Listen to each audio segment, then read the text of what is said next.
Jerry, I want to come to you for this last question here.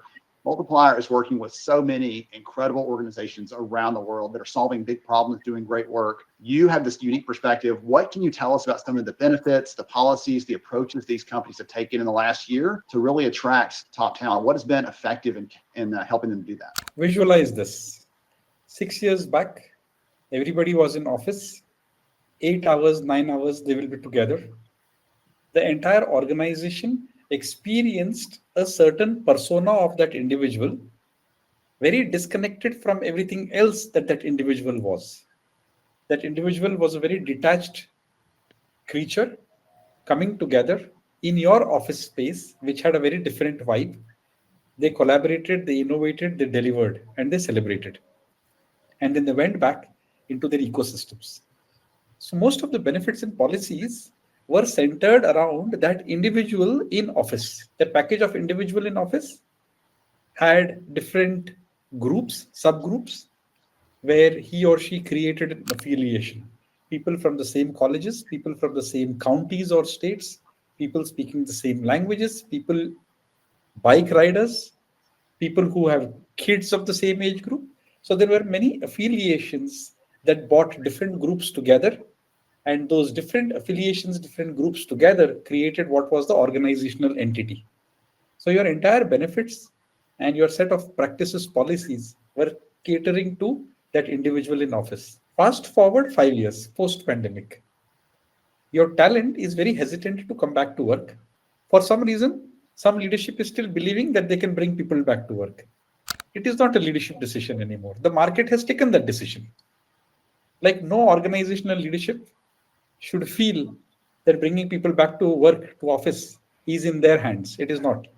The market has actually moved on.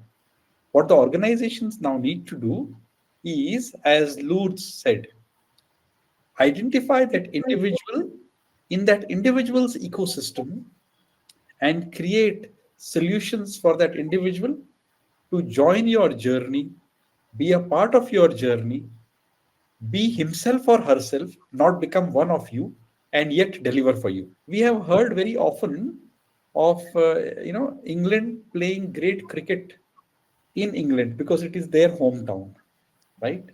We have heard about Brazil playing great football at Rio because it is their hometown.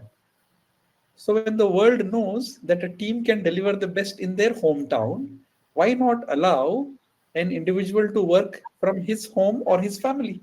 Because the individual will probably deliver the best as an organization.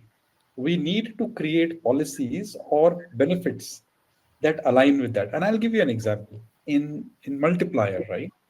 What we are now trying to do is previously when everybody was working in office, the engagement was only with the employee.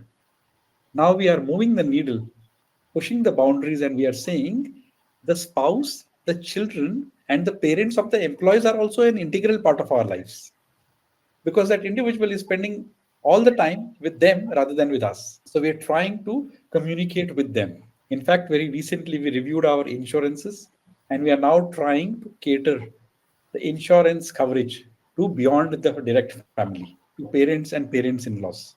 So they become a part of us. In our communication, our messages, it's not just about revenue. It's about wellness, not only for the individual, but also for the family. So what we are trying to do is by design, extending our engagement to beyond that individual. And we have realized the moment a family builds a loyalty or an alignment with an organization, the tenure of that individual is longer, the happiness stroke engagement quotient is that much more higher, and his ability to focus on your organizational mission is that much stronger.